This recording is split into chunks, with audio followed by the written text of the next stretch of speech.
Perkenalkan, nama saya Talita Devira dengan NIM 250304018 dari kelompok 8. Halo, perkenalkan nama saya Dani Kurniawan dengan NIM 25030404007. Saya dari kelompok 8. Halo, perkenalkan nama saya Muhammad Tipalis Tepu dengan NIM 050304164. Saya dari kelompok 8. Perkenalkan, nama saya Melinda Nazurantika dengan NIM 2503004. Saya dari kelompok 8. Perkenalkan, saya Janisa Maisara dengan NIM 250304013 dari kelompok 8, kelas Agribisnis 1, program studi Agribisnis, Fakultas Pertanian Universitas Sumatera Utara.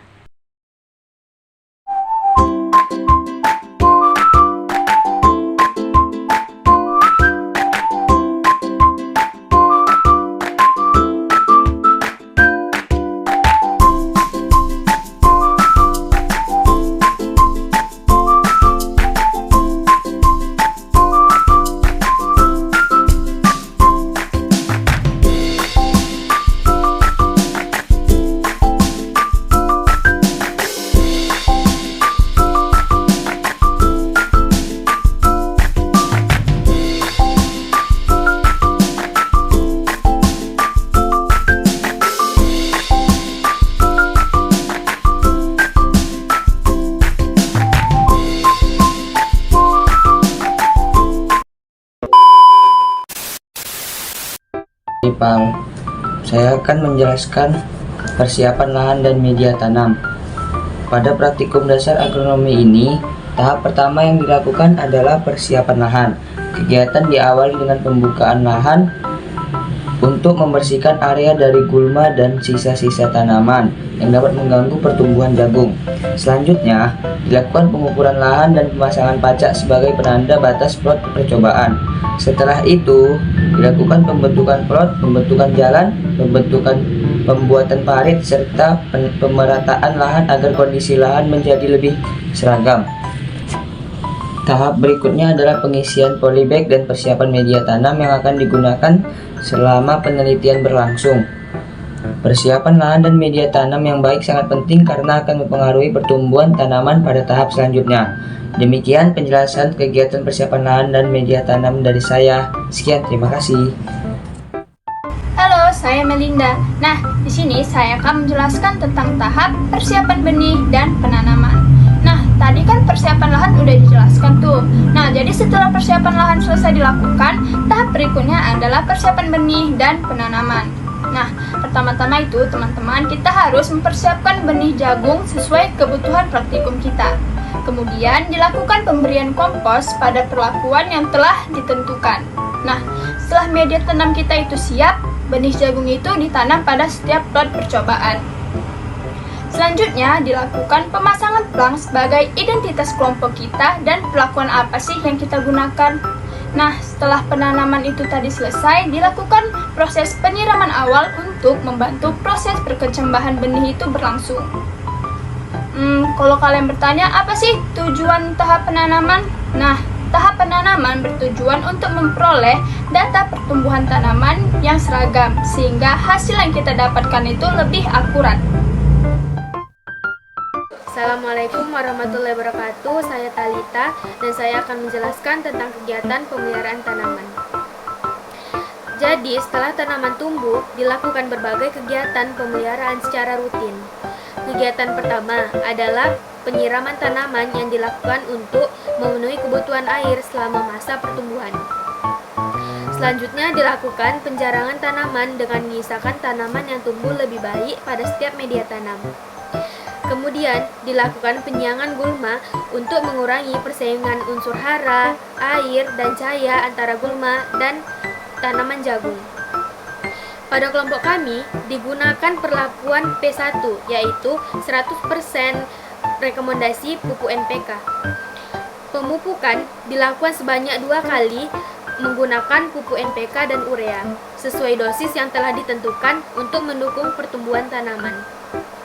Selain itu, dilakukan pengendalian hama dan penyakit menggunakan insektisida decis dan fungisida antrakol.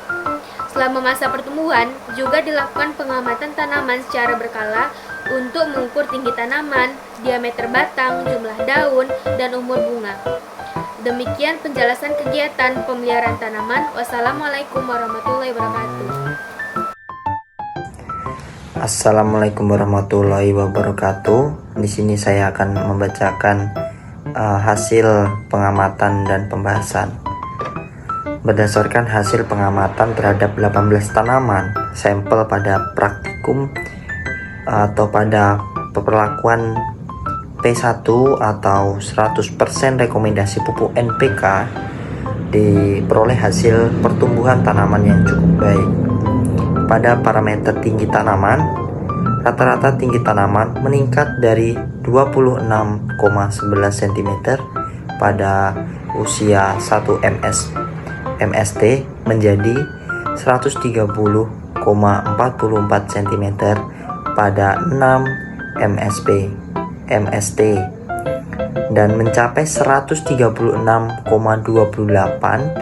cm pada 8 MST.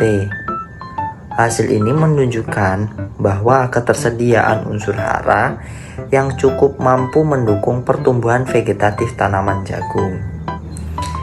Lalu pada parameter diameter batang, rata-rata diameter batang meningkat dari 2,94 mm pada usia 1 MST menjadi 17,89 mm pada usia 8 MST. Diameter batang yang semakin besar menunjukkan bahwa tanaman memiliki pertumbuhan yang baik dan batang yang lebih kokoh. Selanjutnya, pada parameter jumlah daun, rata-rata jumlah daun meningkat dari 2,56 helai pada 1 MST menjadi 9,39 helai pada 8 MST.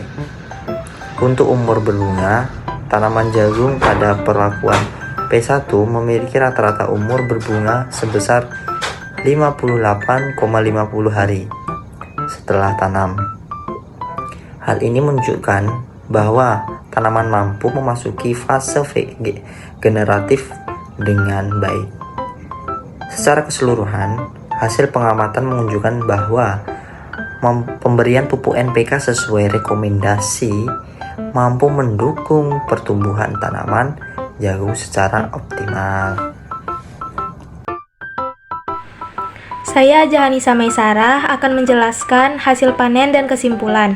Berdasarkan hasil pengamatan, rata-rata bobot basah akar pada perlakuan P1 adalah sebesar 59,30 gram per tanaman. Rata-rata bobot basah tajuk yang diperoleh adalah sebesar 157,69 gram per tanaman. Selain itu, rata-rata jumlah tongkol yang dihasilkan adalah 1,22 buah per tanaman. Sedangkan rata-rata bobot basah tongkol mencapai 97,76 gram per tanaman.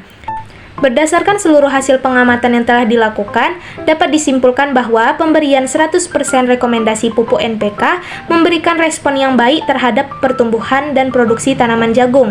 Hal ini ditunjukkan oleh rata-rata tinggi tanaman sebesar 136,28 cm, diameter batang 17,89 mm, jumlah daun 9,39 helai, umur berbunga 58,50 hari setelah tanam, bobot basah akar 59,30 gram, bobot basah tajuk 157,69 gram, jumlah tongkol 1,22 buah per tanaman, dan bobot basah tongkol 97,76 gram per tanaman. Demikian video praktikum yang dapat kami sampaikan. Kami ucapkan terima kasih.